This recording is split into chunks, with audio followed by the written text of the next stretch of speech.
Hello friends, welcome to my channel চিত্রকলা art academy.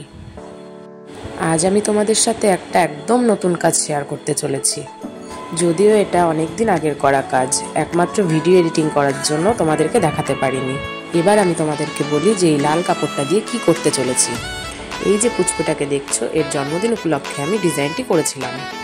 আমাকে একটা দিদি তার মেয়ের জন্মদিন উপলক্ষে লাল কাপড়ের উপরে হোয়াইট দিয়ে এই ডিজাইনটি করতে বলেছিল।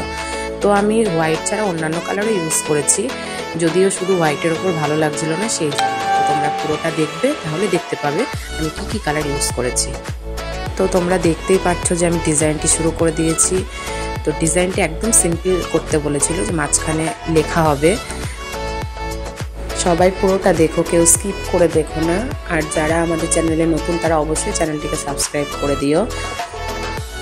আচ্ছা, তোমাদের অনেকের কনফিউজড থাকে যে কাপড়ের উপরে আমরা যে কালার করি, কালার উঠে যাবে কিনা।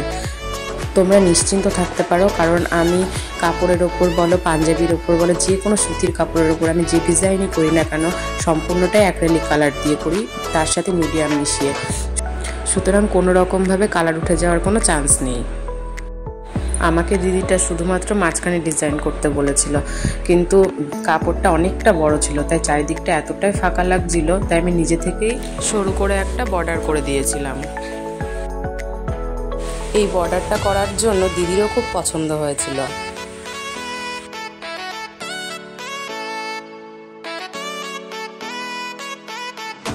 ডিজাইনটা প্রায় শেষের দিকে।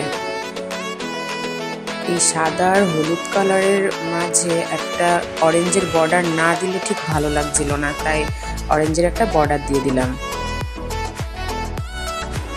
আচ্ছা, তোমরা সবাই খেয়াল করেছো যে আমি মাঝখানে কিন্তু কিছু লিখিনি এখনো, সেটারও একটা কারণ আছে। লেখাটা দিদির নিজে হাতে খুব লেখার ইচ্ছা ছিল, আর তাই আমি দিদিদের বাড়িতে নিয়ে গিয়েছিলাম। কিন্তু শরীরটা এতটাই খারাপ ছিল দিদির যে কিছুটা লিখতে পেরেছিল, পুরোটা লিখতে পেরেছিল না, তাই আমি বাদবাকিটা লিখে কাজটা কমপ্লিট করেছিলাম। এরকম বিভিন্ন রকম সুন্দর সুন্দর কাজের জন্য আমার সাথে যোগাযোগ করতে পারো, ডেসক্রিপশানে আমার নাম্বার দেওয়া রয়েছে। কাজটা কেমন লাগলো তোমরা অবশ্যই একটা কমেন্ট করে জানিও। তোমাদের একটা লাইক কমেন্ট কাজ করার উৎসাহ আর অনেক বাড়িয়ে দেয়। যারা চ্যানেলটিকে এখনও সাবস্ক্রাইব করনি তারা প্লিজ চ্যানেলটিকে সাবস্ক্রাইব করে দিও, আর যারা ফেসবুক থেকে দেখছো তারা চ্যানেলটিকে ফলো করে দিও। আমার কাজটা পুরো কমপ্লিট। এবার দেখো কেমন লাগছে কাজটা। কুচকুটাকেও খুব কিউট লাগছে। আজকের মতন সবাইকে টাটা, আবার অন্য ভিডিওতে দেখা হবে।